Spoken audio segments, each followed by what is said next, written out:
네, 계속해서 이제 우리 선지서 한번 확인해 보겠습니다. 나훔 선지서입니다. 나훔은, 3장 정도밖에 되지 않지만, 나훔이 전하고 있는 메시지는 아마 이 당시에 가장 큰 파장의 메시지이지 않겠나 여기집니다. 왜냐하면, 가장 아마 기쁨의 소리, 우리 복음과 같은 소리가 아마 나훔 선지사가 외친 소리가 아닐까 생각됩니다. 왜냐? 이 메시지의 파급가가 어마어마하게 크기 때문이죠. 우리 키워드 한번 1, 2 한번 같이 한번 읽어볼까요? 시작. 두 번째요. 네, 나훔이라고 하는 뜻은 위로하다라고 하는 뜻입니다. 하나님께서 정말 억압받고 힘들어하는 남유다를 향해서 내가 정말 너희 나라를 이렇게 침략하는 이 아수르를 정말 이렇게까지 해주면 너희 바뀔래? 라는 거예요. 쉽게 말해서 우리를 가장 괴롭히는 그죠? 내가 왕따다라고 치면 나를 괴롭히는 대상자가 하루아침에 사라져 주면 너 왕따에서 벗어나는데 그럼 너 어떻게 할래? 라는 거예요. 내 말 잘 들을 거냐? 하는 거죠. 그죠? 잘 들을 것 같습니까? 자, 우리 밑에 거 메시지 한번 읽어보겠습니다. 하나님께서 아수르를 말씀하신 대로 멸망시키시다. 남유다가 강대국을 따라가지 않고 하나님께로 돌아가기를 원하셨다. 여기 방점은 뭐 이게 벗어나고 뭐 누가 멸망당하고 이게 아니라 하나님께로 돌아오는 것 이것이 아마 가장 큰 핵심 포인트입니다. 이 선지자의 핵심 포인트의 첫 번째는 하나님께 돌아오라라는 메시지죠. 그래서 하나님께 네가 어떤 상황에 처해 있든 간에 나한테 돌아올 수 있는 마음, 그 마음이 있냐라는 거죠. 북이스라엘 같은 경우도 아까 요나와 그죠? 아모스, 호세아를 통해서 보냈는데 그죠? 그 백성들이 꿈쩍도 하지 않아요. 그런 메시지를 들었는데도 백성들 입장에서는 꿈쩍하지 않는 거죠. 그러면 정말 답답한 것은 그 메시지를 보낸 당사자일 겁니다. 바로 하나님이시겠죠. 오늘 남유다에도 지금 그런 과 동일한 지금 선지자를 보내죠. 그래서 하나님께 돌아오기를 원한 하나님의 이 메시지를 나움이 전달합니다. 나움은 뭐 사역은 그렇게 어, 제가 보기에는 뭐 요나같이 그렇게 막 화려하게 하지는 않은 것 같아요. 이 나움서는 우리 선지서 중에 그죠? 이방인 나라 중에 한 도시를 향한 메시지가 두 선지자가 있죠. 그리고 오전에 배웠던 요나와 이 나훔입니다. 니느웨라고 하는 이 아수르의 수도를 통해서 메시지를 선포한 선지자죠. 요나 선지자가 니느웨의 메시지를 선포하고 나서 그곳에서 멸망할 수밖에 없는데 그 메시지를 회개함으로 말미암아 그 도시가 그대로 살아남고요. 그리고 나서 한 150년 정도의 시간이 지나간다는 오늘 우리가 지금 아하스 왕 때 시기 정도를 한번 돌이켜 보면 이 남유다가 한번 회개했잖아. 요회를 통해서 회개하고 나서 그죠? 시간이 꽤 한 100년 넘게 지나갑니다. 한 100년 정도. 마찬가지 니느웨도 요나의 선지자가 니느웨 가서 선포하고 난 이후에 거의 한 150년 그 정도 시간이 지나갑니다. 이게 하나님 앞에 회개한다라는 것, 누군가는 하나님을 향해서 기도하는 자가 한 명이라도 있으면 이 나라가 계속해서 유예할 수 있는 조건이 된다라고 저는 보여져요. 우리가 성경을 통해서 봤을 때 아브라함도 그죠? 그 루시 있는 소돔과 고모라에 멸망시키러 가는 그곳에서 뭐 5명이지만 하여튼 있으면 의인 뭐 1명, 5명 뭐 이런 숫자는 중요하지 않다고 저는 봅니다. 어쨌든 간에 그런 한 명의 기도가 있다면 의인 한 명을 찾는다라는 게 그 의인이 하나님을 찾는 거잖아요. 하나님을 향해서 기도하는 거잖아요. 하나님에게 돌아가는 거잖아요. 그런 자 한 명이라도 있으면 하나님께서는 언제든지 기다려줄 용의가 있다라는 거죠. 그런데 그것을 해당되는 사항이 없기 때문에 나라가 멸망당한다라고 저는 보여집니다. 니누의 멸망이 BC 612년 바벨론에 의해서 멸망이 될 때 정도면 지금 아직까지 이제 이 나움이 메시지를 선포하고 나서 또 한참 더 시간이 지나가야 되죠. 이때가 지금 우리가 나움서 1장 1절을 한번 읽어볼까요? 니느웨에 대한 경고, 곧 엘고스 사람 나움의 묵시의 글이라. 여기 연도가 기록되어 있지 않습니다.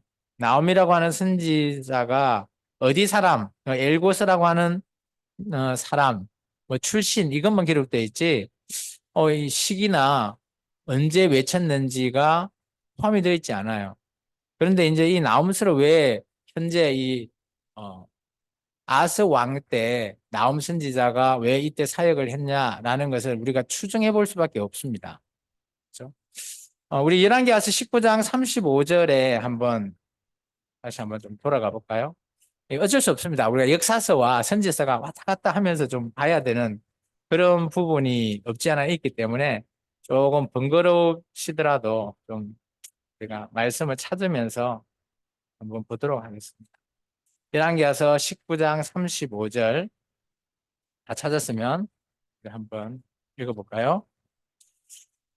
35절입니다. 같이 읽겠습니다. 이 밤에 여호와의 사자가 나와서 앞서러 진영에서 군사 18만 5천 명을 친지라. 아침에 일찍 일어나 보니 다 송장이 되었더라. 이 히스기야 왕 때인데요. 이때 이후에 그죠?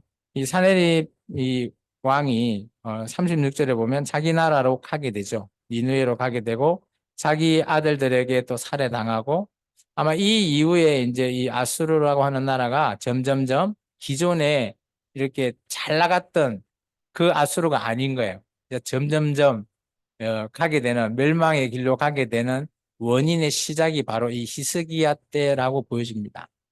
선지서 같은 경우는 보통 그 사역을 할 때 당시에는 뭐 전혀 미래에 대한 사역이기 때문에 아마 이 정도로 우리가 추정을 하기 때문에 나훔서를 아마 이 히스기야 왕 때 그리고 아수르가 하루아침에 18만 5천 명이 죽었을 때로 보통 추정해서 봅니다. 나훔서를 이제 다시 가서 한번 좀 보겠습니다. 나훔서의 메시지는 이렇습니다. 2절과 3절입니다. 여호와는 질투하시며 보복하시는 하나님이시라. 여호와는 보복하시면 진노하시되 자기를 거스르는 자에게는 여호와는 보복하시며 자기를 대적하는 자에게는 진노를 품으시며 여호와는 노하기를 더디하시며 권능이 크시며 벌 받을 자를 결코 내버려 두지 아니하시느니라. 여호와의 길은 회오리 바람과 강풍에 있고 구름은 그의 발의 티끌이로다라고 되어 있습니다. 여기서 하나님은 이런 분이시다라는 걸 얘기하죠. 하나님은 진노하실 수 있는 분이시다. 그런데 하나님은 노하기도 더디할 수 있다라는 거예요. 진노도 더디한다. 이 말이 아까 계속해서 얘기했지만 하나님이 찾는 의인 한 명이라도 있다면 아마 더디게 하실 수 있는 분도 하나님이시라는 겁니다. 그런 하나님께서 오늘 그죠? 지금 남유다의 가장 위협이 되는 존재가 누구죠? 아수르라고 하는 나라입니다. 지금 아마 이 시대는 그죠?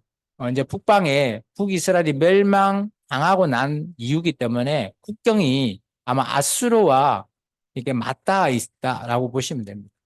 제가 이제 첫 시간에 아수르 영상을 보여주는 이유가 바로 여기 있습니다. 아수르의 위세가 얼마만큼 큰지를 좀 생각해 보면 충분히 이 작은 나라 먹을 수 있는 거예요. 그런데 지금 먹지 못하고 있는 거죠. 그런 사이에 히스기야 왕 때 하루아침에 그 대군대가 다 죽다 보니까 이 아수르라 하는 나라도 이거 결코 만만치 않는 이 남유다를 어떻게 할 수 없는 그런 나라가 되어버리는 거죠. 그런데 잘 생각해 보시면 나라적으로는 이 남유다가 선방을 했지만 백성들 입장에서 한번 생각해 보시면 남유다의 상황이 결코 좋지 않다라는 거죠. 백성들에게는 늘 위협이 있고 전쟁의 위협이 있는 거죠. 요즘 여러분들은 잠을 잘 주무시나요? 북한에서 막 미사일도 쏘고 그 연평도에 보니까 막 이번 주는 뭐 그런 거 없는데 보니까 뭐 장난 아니던데요? 뭐 기존에 우리 뭐 뭐죠? 잠, 그 6.25 때 했던 그거를 아예 6.25 때 전으로 돌리는 그러면 협정까지도 뭐 이렇게 하고 기록에서 빼버리고 하자라고 나오는 거 보면 전쟁이 일어날 것 같아요? 안 일어날 것 같아요? 알 수 없죠. 어쨌든 간에 그래도 여러분 잘 주무시죠? 아, 믿음이 좋으십니다. 역시 전도사님. 오늘 백성들 입장에서 이런 거예요. 아, 전쟁이 날 것 같은 거죠. 그리고 또 아수르가 북이스라엘까지 점령하고 나니까 이게 뭐 왕도 물론 뭐 쉽지 않지만 백성들은 더 간이 콩할 만해지지 않을까요? 야, 이제 나 어디로 가야 돼? 피난을 가야 되나? 뭐 요즘은 전쟁 나면 피난도 못 간다며. 보니까 완전 미사일로 뭐 어마어마한데 어쨌든 간에 그런 백성들을 위로하는 그 포인트가 바로 나훔의 메시지입니다. 나훔의 메시지는 왕을 위로하는 게 아니라 하나님의 백성을 위로하는 메시지라는 거죠. 그러다 보니까 이 아수르라고 하는 이 나라가 멸망당한다는 소식이 바로 복음과 같은 소식이죠. 그 소식에 대해서 우리 한번 볼까 합니다. 1장 14절입니다. 같이 읽겠습니다. 나 여호와가 내게 대하여 명령하였나니 내 이름이 다시는 전파되지 않을 것이라. 내가 내 신들의 집에서 새긴 우상과 부은 우상을 멸절하며 내 무덤을 준비하리니 이는 내가 쓸모없게 되었습니다. 아멘. 이 무덤이라고 하는 내 무덤을 준비한다. 이 무덤이 그래서 사람이 죽으면 묻히는 그 무덤인데 이 무덤이 사람이 아니라 아수르라고 하는 그게 니느웨라고 하는 도시가 무덤이 된다라는 걸 얘기하고 있습니다. 그래서 15절에 보시면 볼지어다 아름다운 소식을 알리고 화평을 전하는 자의 발이 산 위에 있도다 유다야라고 하잖아요. 유다야 남유다 백성한테 얘기하는 거죠. 이게 너에게는 아름다운 소식이 된다. 이 아름다운 소식이 기쁜 소식 아닙니까? 기쁜 소식이 복음 아닌가요? 구원파들이 전하는 복음? 구원파들 늘 하면 기쁜 소식 뭐 이런 거 있던데 어쨌든 간에 우리가 예수님을 전하는 그런 우리에게는 예수님의 기쁜 복음의 소식이지만 이 당시 남유다에게는 아수르가 멸망당하는 게 기쁨의 소식인 거죠. 그게 위로가 되는 겁니다. 하나님 입장에서는 이런 아수르를 멸망시키기를 원했는데 실제 보면 놀라운 거는 이 니느웨라고 하는 나라가 주변 나라들을 참 이게 음행의 도구로 만들어 버리는 그런 부분들이 더 큰 것 같아요. 이게 실제적으로 봤을 때 이 아수르가 나라를 점령하고 나서 또 그 나라의 신들과 신들이 합쳐지고 만신전을 만들고 이다 보니까 아까 우리 영상에서 보면 그죠? 신과 신이 결합되는 뭐 그런 또 신들을 또 탄생하고 막 그런 부분이 있죠. 3장 4절에 이렇게 얘기하죠. 이는 마술에 능숙한 미모에 음녀가 많은 음행을 함이라. 그가 그의 음행으로 여러 나라를 미혹하고 그의 마술로 여러 족속을 미혹한다. 이렇다면 아마 이 당시에 아수르에게 점령당했던 나라들은 아마 다 아수르의 정책이나 그런 종교의 그런 정책에 의해서 모든 나라들이 그죠? 아수르의 한결같은 정책으로 바뀌어버리는 거죠.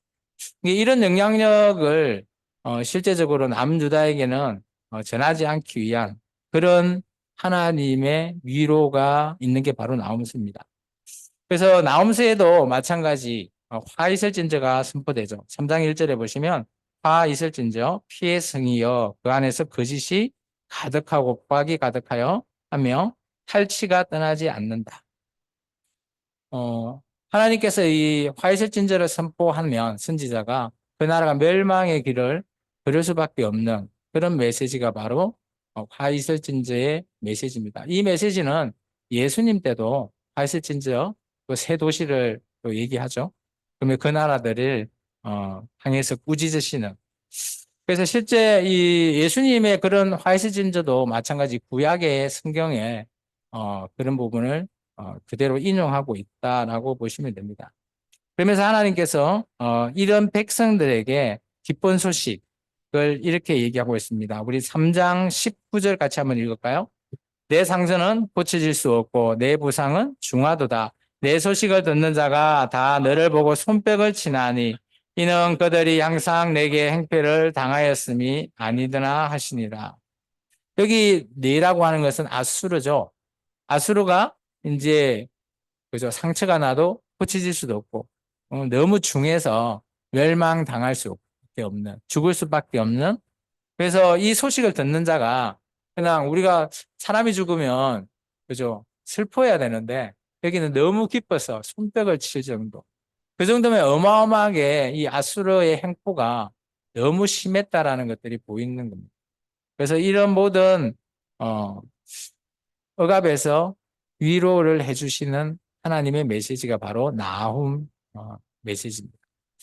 아까 우리가 지도를 좀 봤지만 실제적으로 이 당시에 아마 사마리아와 예루살렘 그리고 실제 이 전체의 이 그림의 대부분이 다 그죠? 이 당시 바벨론도 속국으로 있던 그런 상황이었죠. 여기는 지금 이라크에 있는 모술입니다. 니느웨가 있던 게 이라크인데요. 죄송합니다.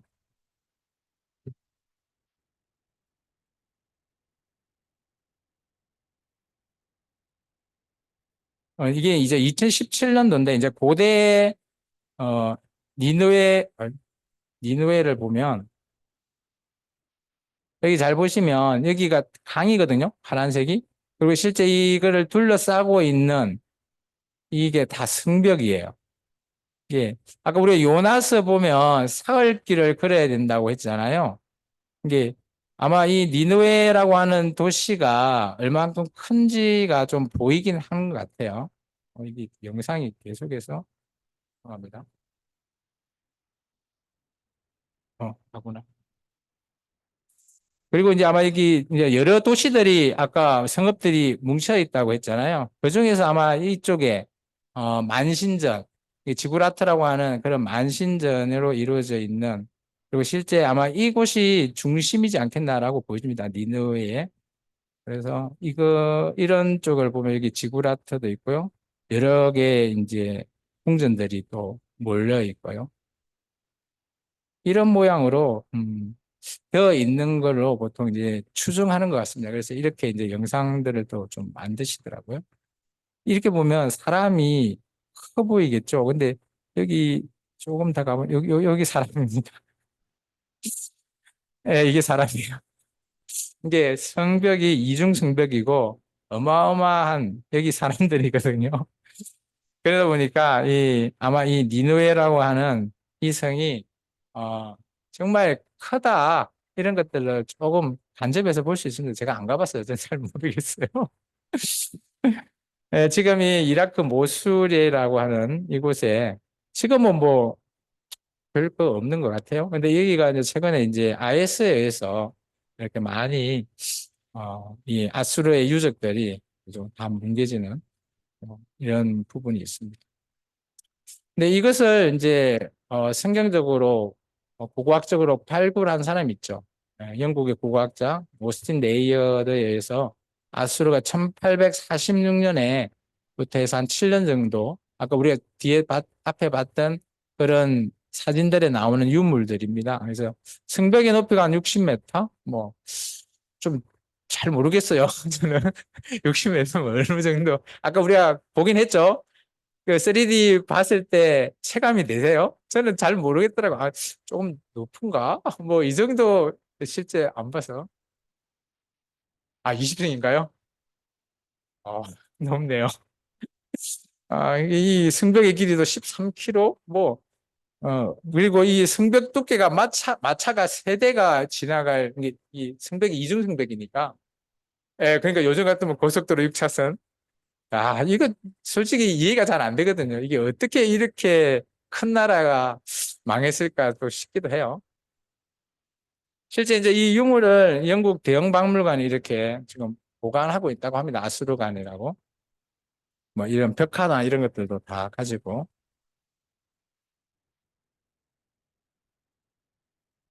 영상. 아시리아 문명은 천년 넘는 세월 동안 세세히 알려진 게 거의 없어서 큰 도시였던 수도 니느베조차도 현대 세계에는 알려지지 않았습니다. 그러다 1852년에 영국의 보고학자 오스틴 헬 레이아드가 폐허가 된 이 예토 탐사에 나섰습니다. 레이아드가 북부 이라크의 이 피해에서 에는 알려지지 않았습니다. 죄송합니다. 아, 이 영상이 초대 사람인데. 레이아드가 북부 이라크의 이 잘 보시면 이제 실제 사진을 찍고 있는 영상을 찍고 이게 영상이 너무 안 좋은 제가 이거 좋은 영상을 찾아보려고 노력을 했는데 이 영상이 4K 영상이 없더라고요. 그래서 어쩔 수 없이 이 영상을 계속 저도 쓰고는 있는데 예, 박물관에 있겠죠. 어쨌든 간에 이게 보면 이게 성곽입니다. 성곽. 성 가장 위에서 이렇게 파수꾼들이 보고 하는 그런 가장 높은 곳이잖아요. 그게 지금 위쪽에서 지금 찍고 있잖아요. 아래쪽으로. 아, 레이아드가 북부 이라크의 이 피해에서 찾아낸 건 놀랍게도 니느베 왕궁으로서 온전히 남은 아시리아 이상합니다. 죄송합니다.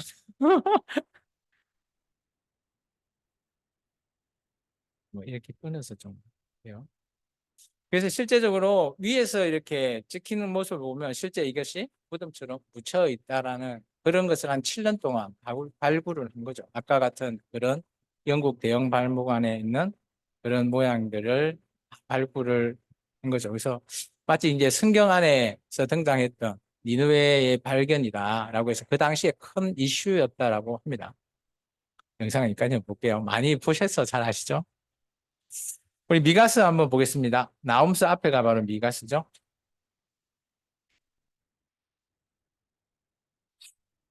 미가스는 총 7장으로 구성되어 있고요.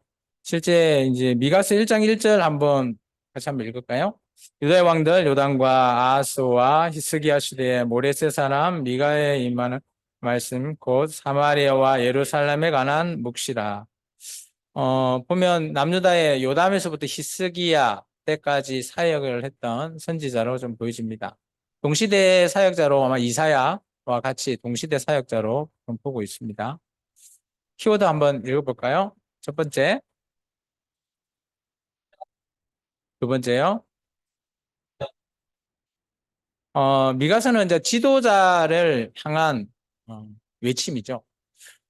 나라가 물론 뭐 참 잘 이끌어 나가기 위해서는 사람이 중요한데 그 중에서도 어떤 지도자가 서냐에 따라서 참 더 중요하다라고 저는 보여집니다.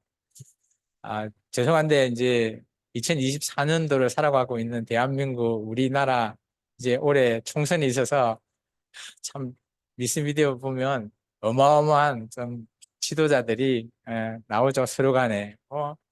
그저 말은 안 하겠습니다. 어쨌든 간에 하여튼 지도자가 잘 써야지만이 나라가 평안하고요. 또 지도자가 잘 써야지 정말 우리가 뭐 두 발 뻗고 잘 살 수 있다라고 저는 생각되어져요. 그죠? 참 지금 우리나라 외교적인 그런 걸 봐도 지금 완전 등지고 있는 듯한 그런 느낌이 들잖아요. 뭐 우리는 동맹국이라 해서 미국과 일본 쪽만 있는 것 같고 막 러시아도 우리나라를 위해서 뭐 그런 소리도 하고 북한도 그런 소리 하고 뭐 중국까지도 이제 참 우리의 그런 뭐 그죠? 참 우리와 완전히 뭐 거의 등질 수밖에 없는 이게 그런 것들이 뭐 하여튼 어 우리 대한민국이라고 하는 나라가 뭐 지금만 그런 것도 아니고요. 이전부터 다 그래 왔긴 했죠. 오늘 남유다 같은 경우도 이 당시에는 지도자들의 문제가 어마어마했던 것 같습니다. 일반 백성 입장에서는 참 살기가 쉽지 않는 그런 상황인 것 같아요. 그래서 중간에 이제 읽어보면 참 백성들이 얼마나 힘든지가 좀 나오죠. 우리 밑에 한번 그래서 이제 참된 지도자에 대한 예언이죠. 밑에 우리 미가는부터 한번 같이 읽겠습니다. 미가는 당시 지도자와 다른 참 지도자 시골 베들레헴에서 나올 것을 예언했다. 미가서를 정리하면 현재와 현실과 그리고 미래인 내일을 향해서 이렇게 나눠져 있습니다. 1장에서부터 3장은 이 당시, 남주다 당시의 지도자의 제약 때문에 그게 원인이 되어서 멸망할 수밖에 없는 이유를 설명하고 있고요. 그에 반해서 이제 4장에서 5장은 그런 지도자 말고 정말 우리를 정말 잘 이끌어줄 회복의 그날과 참된 지도자를 소개하고 있죠. 그러면서 그 지도자가 베들레헴에 그렇죠? 탄생할 거다라는 그런 예언의 메시지가 있고요. 그리고 6장에 보면 하나님과 정반대의 정말 부패된 그런 현실을 바라보면서 미가 선지자가 외치고 있고, 그리고 7장에 가면 그래도 선지자가 정말 하나님과 그리고 우리 앞으로 우리가 하나님의 뜻을 따라 가는 그 내일을 어떻게 꿈꿔야 되는지에 대해서 설명하고 있습니다. 미가의 사역은 한 4가지 정도로 제가 한번 잡아봤는데요. 첫 번째는 악한 지도자에 대해서 고발하고 있습니다. 화 있을진저가 계속해서 선포되고 있죠.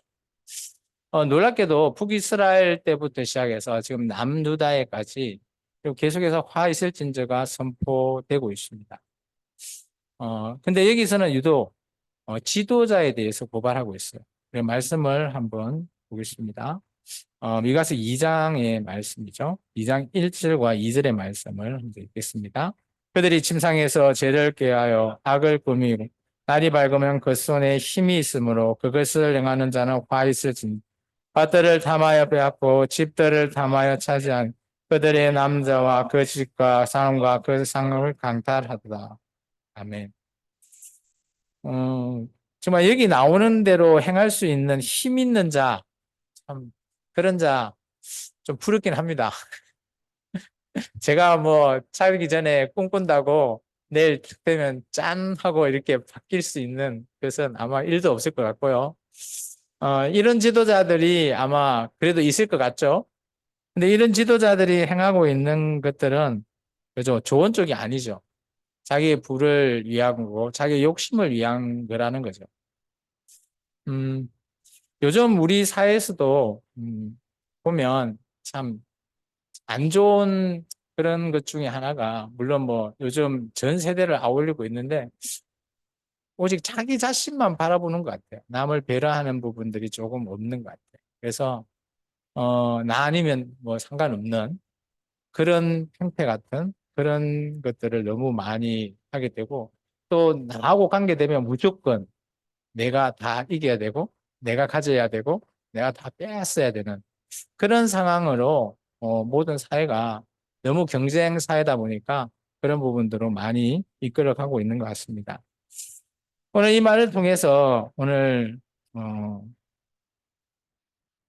미가 선지자가 참 이 악한 지도자들에게 계속해서 고발하고 있죠. 6절에 보시면 그들이 말하기를 너는 예언하지 말라라고 합니다. 이런 지도자들이 잘못됐다고 말하고 있을 때 예언하지 말라 합니다. 아까 호세아는 욕하지 말라. 여기는 예언하지 말라. 좀 낫나요? 뒤에 또 나오네요. 욕하는 말로 그치지 아니한다. 참, 음, 옳은 소리를 하는 사람이 정말 옳은 말을 옳게 받아들이지 않는 그런 사회, 그런 분위기, 그런 부분들이 나라를 멸망하는 원인의 아마 중심이지 않을까 봅니다. 그래서 아까 우리가 좀 전에 봤던 나움 같은 경우도 하나님을 에게 돌아가고 하나님을 찾는 자 한 명, 뭐 그런 사람이 있으면 하나님이 그죠 멸망시키지 않는 이게 대부분 선지자들이 전하는 메시지 중에 하나님께 돌아오는 자 한 명, 그런 자들의 모든 자들 속에서 하나님께서는 그래도 위안을 받고 위로를 받으시는데 정말 사회가 그렇게 되지 않고 나라가 그렇게 되지 않고 있기 때문에 이런 고발의 행태가 계속 취해지는 것 같습니다. 8절과 9절에서도 마찬가지죠. 그렇죠? 겉옷을 빼앗고 그리고 분노를 집에서 쫓아내고 이런 상황들 그리고 3장의 2절과 3절에서도 그래서 내 백성의 가죽을 벗기고 그 뼈에서 살을 뜯고 여러 가지, 참, 이게 비유로 얘기하고 있지만, 그죠? 실제 과도한 세금이나 이런 걸로 말미암아 서민들의 생활을 장담할 수 없는 그런 그런 나라들에 대해서는 실제적으로 정말 나라가 제대로 구성되어질 나가기가 쉽지 않다라는 걸 얘기하고 있어요. 그런데 이런 지도자들에게 오늘 미가는 선포하고 있어요. 2절에 한번 보시면 1장 2절에 보시면 백성들아 너희는 다 들을지어다라고 되어 있죠.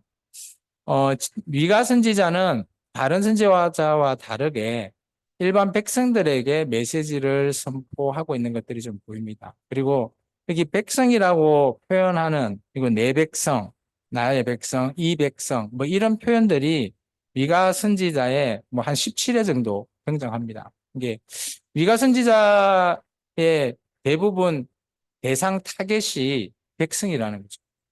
여기서 말하는 백성은 물론 지도자도 있겠지만 대부분 보면 그는 지도자보다는 지도자들은 욕한다고 아마 제대로 듣지 않을 것 같고요. 아마 힘들어하는 서민들 위주의 백성들이 아마 미가 선지자의 말을 계속 듣는 그런 행태가 아닐까 저는 그렇게 좀 추정해 봅니다. 이건 제 추정이에요. 어쨌든 간에 미가 선지자는 지도자보다는 백성을 향해서 계속해서 말하고 있는 것들이 좀 보이죠. 근데 놀라운 거는 이런 지도자가 오해하고 있었다라는 거예요. 이게 자기들은 지금 하고 있는 게 잘하고 있다라는 거예요. 근데 그런 잘하고 있는 게 물론 뭐 뺏고 하는 게 잘하고 있는 게 아니라 자기가 하고 있는 이런 행위나 이런 것들이 어떻게 보면 좀 정당화하면서 하고 있는 것들이 좀 보여요. 우리 말씀을 한번 볼까요? 3장에 가보시면 3장 5절에서 7절 정도, 10절까지 한번 읽을까요? 내 백성이 유혹하는 선지자들은 이에 물 것이 있으면 평강을 외치나 그 입에 무엇을 채워주지 않은 자에게 전쟁을 준비하는도다. 이런 선지자에 대하여 여호와께서 이르시되 그러므로 너희가 밤을 맞으니 이상을 보지 못할 것이요 어둠을 만나리니 점치지 못하리라 하시나니 이 선지자에게 해가 서서 낯을 캄캄한 것이라. 선견자가 부끄러워하며 술객이 수지를 당함 다 입술을 가릴 것은 하나님이 응답을 하십니다. 이것은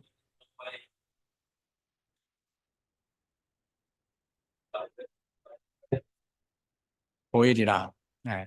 여기 보시면 5절부터 7절 같은 경우는 이 당시에 미가 외에 또 외치는 선지자들의 목소리인 것 같아요. 그리고 8절에는 미가 선지자가 자신은 그들과 좀 다른 그런 목소리를 좀 내는 것 같아요. 5절에 보면 선지자들 이렇게 나오잖아요. 내 백성을 유혹하는 선지자들이라는 표현이 나오잖아요. 아마 그 당시 종교 지도자들인 것 같습니다. 그들은 그죠? 그들이 늘 외치죠. 하나님께서 우리와 함께 계시니까 너희는 평강해라고 하면서 자신의 이익을 위해서일 수도 있고요. 또 나라의 평안과 아니다라고 하면서 그들에게 그렇게 잘못된 말로 계속해서 주는 거죠. 그러면서 어, 여러 가지의 그런 말들이 정말 하나님이 응답하시지도 않았는데 응답하신 것처럼 해서 말씀하고 있는 거고요. 그리고 그에 반해서 미가 선지자는 이렇게 얘기합니다. 나는 여기 8장에 나는 오직 나는 미가입니다. 미가 선지자 나는 여호와 영으로 말미암아 능력과 정의와 용기로 충만해져서 야곱의 허물과 이 야곱은 이스라엘이죠. 이스라엘의 죄를 그들에게 보이리라. 그렇다면 이 미가 선지자는 지금 사역이 남유다뿐만 아니라 북이스라엘에 대한 사역도 했다라고 보시면 돼요. 이게 실제적으로 이 아마 미가 선지자는 남북을 통틀어서 아마 크게 아마 선지자로서의 사역을 한 것 같아요. 그러다 보면 지금 이 당시 같으면 아마 이 책이 쓰여지기 전에 아마 사역을 했겠죠. 북이스라엘은 지금 아마 멸망하고 뭐 없는 그런 히스기야 그때라면 아마 북이스라엘이 거의 뭐 멸망하고 난 이후의 상황이라고 보면 아마 그 전에 사역을 했을 거라고 봅니다. 근데 실제적으로 모든 나라가 멸망당하기 전에는 지도자에 대한 그런 부분들이 좀 크죠. 우리가 아까 이 아모스서를 읽었잖아요. 2장에 보면 그죠? 북이스라엘의 세네 가지 그 죄에 대해서 얘기했잖아요. 거기도 보면 그 죄 안에가 정말 백성을 괴롭게 하고 힘들어하는 그런 부분들이 보여요. 그것을 일반 서민을 그렇게 할까요? 물론 그럴 수도 있겠지만 지도자의 대부분의 행태라고 봅니다. 아마 그 당시에 이 미가 선지자도 같이 그런 죄악상을 고발하지 않았을까라고 보여집니다. 그리고 그때 그에 반해서 이런 지도청에서 실제 뭐 전날 밤에 생각했던 것, 그 다음날 그대로 바꿀 수 있는 그런 권세가 있는 지도자들은 어떤 오해를 하고 있는지 그거 우리 한번 볼까요? 9절부터 12절까지입니다. 야곱의 족속의 우두머리들과 이스라엘 족속의 통치자들 곧 정의를 미워하고 정직한 것을 굳게 하는 자들아 원하노니 들을지어다. 시온을 피로 예루살렘을 제약으로 건축하는도다. 그들의 우두머리는 뇌물을 위하여 재판하고 그들의 제사장은 싹을 위하여 공무 그들의 선지자는 돈을 위하여 점을 치는 여호와의 이르기를 여호와께서 우리 중에 계시지 아니하냐 장이 우리에게 임하시지 아니하리라 하는도다. 그러므로 너희는 말미암아 시온은 가나아픈 밭이 되고 예루살렘은 무더기가 되고 성전 사하는 숯불이 되는 것이 되리라.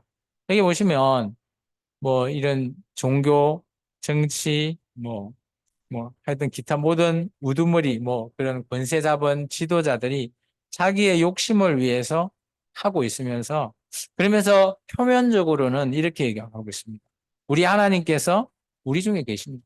당연히 이 당시에 하나님의 성전에 하나님이 계시죠. 그렇기 때문에 재앙이 우리에게 임하지 않을 거다라는 거예요. 이것이 정말 가장 큰 오해들이죠. 실제 지도자의 오해로 말미암아 이 나라가 멸망당해도 이게 멸망의 길을 가고 있는지 아닌지 알 수가 없는 거예요.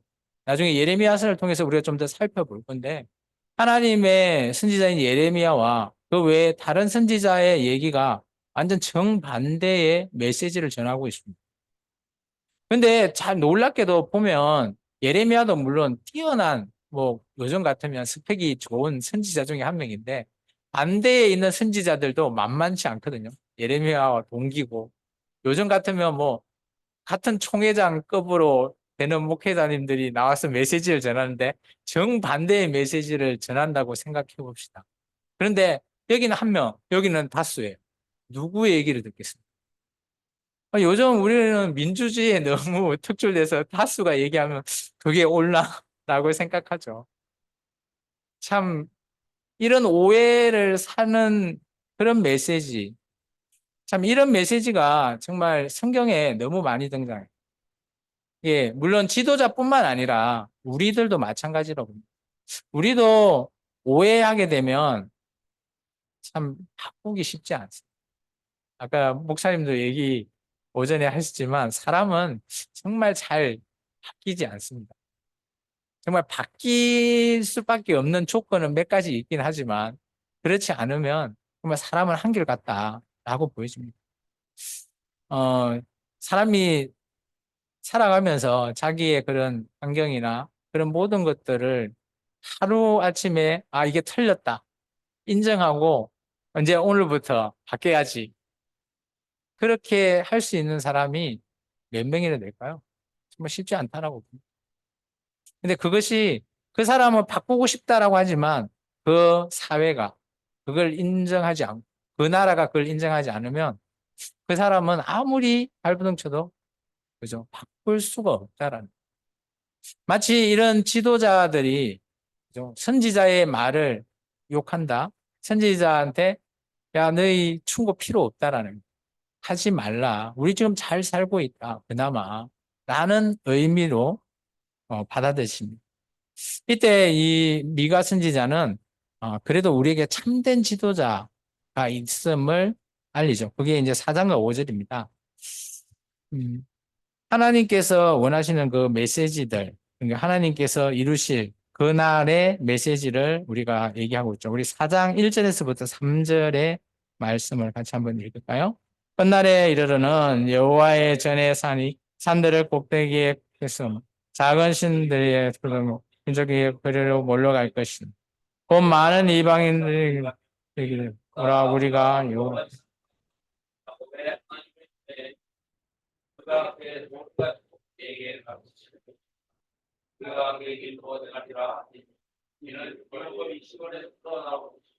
하나님의 말씀이 예루살렘에서부터 나올 것이니 그가 많은 민족들 사이에 먼고 강한 이방 사람들을 판결하시니 우리가 그 칼을 쳐서 보습을 만들 창을 쳐서 낫을 만들 것이며 이 나라와 저 나라가 다시는 칼을 들고 서로 치지 아니야 다시는 전쟁을 연습하지 아니야.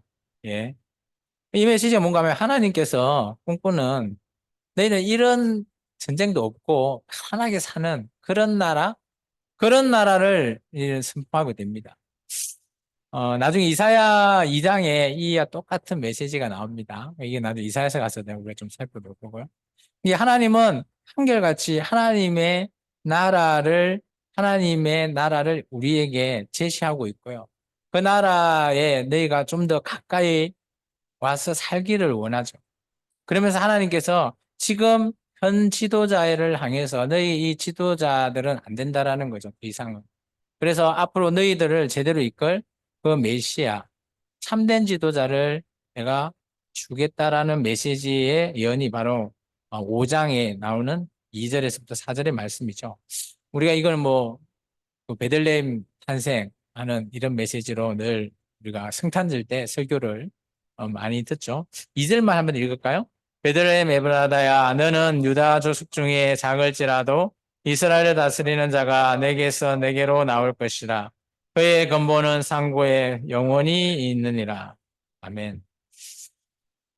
참된 지도자라는 이 지도자를 어, 우리가 정말 지금 우리는 그래도 어, 여기 계시는 저와 여러분은 이런 참된 지도자가 어떤 분이 참된 지도자인가라는 거에 대해서 아마 잘 알고 있으리라고 저는 생각합니다. 근데 잘 생각해 보면 지금 이 시대에서 우리를 이끌어갈 참된 지도자를 찾을 때 저는 비교의 대상이 바로 지금 우리에게 주시는 섬김을 또 우리에게 주신 그런 예수님의 또 사랑하심 그런 모든 것들을 봤을 때 오늘 이 예수님을 통해서 오늘 지금 우리 시대의 참된 지도자는 과연 누구인가 이렇게 비교해 볼 필요도 있다라고 저는 봅니다. 그래서 우리가 예수님이 우리의 참된 지도자라고 인정을 하면서 우리가 근데 살아갈 때 우리는 그냥 구만 받으면 돼. 이런 식이 아니라 정말 우리가 사회를 살아갈 때 우리를 이끌어줄 그런 지도자는 과연 정말 어느 정도 근데 정말 우리 대한민국은 좀 하나님을 아시는 분들도 장로님들도 대통령 하셨지만 정말 그런 쪽으로는 좀 가깝지는 않은 것 같아요. 어쨌든 참된 지도자를 향해서 정말 메시지를 선포하는 이런 미가의 사역을 통해서 우리가 하나님이 그러면 꿈꾸는 세상이 뭘까라는 것을 미가 선지자는 6장에 이렇게 8절에 이야기하고 있습니다. 6장 8절 같이 읽겠습니다. 사람아 주께서 선한 것이 무엇임을 내게 보이셨나니 여호와께서 내게 구하시는 것은 오직 정의를 행하며 인자를 사랑함 겸손하게 내 하나님과 함께 행하는 것이 아니냐. 정말 하나님의 나라의 진정한 표, 정의와 공의, 그것을 이 땅에서 이루어 나간다면 그것이 하나님의 나라, 하나님이 꿈꾸는 세상이지 않겠나 보여집니다. 그것을 함께 행할 수 있는 지도자들, 그 지도자가 정말 하나님이 원하시는 이상의 지도자로 보여지죠. 근데 오늘 미가서를 통해서 봤을 때는, 정말 재앙과 같은 그 지도자가 바로 재앙이 되어버리고 나라를 부패하게 만들어버리는 그런 지도자가 되어버린 겁니다. 그래서 미가 선지자가 그죠? 백성들을 향해서 이 선포를 하게 되었다는 거죠. 네. 조금 5분 됐나요? 어, 45분 맞죠? 네. 여기까지 하고 이사야서는 조금 기니까 55분에 시작하도록 하겠습니다.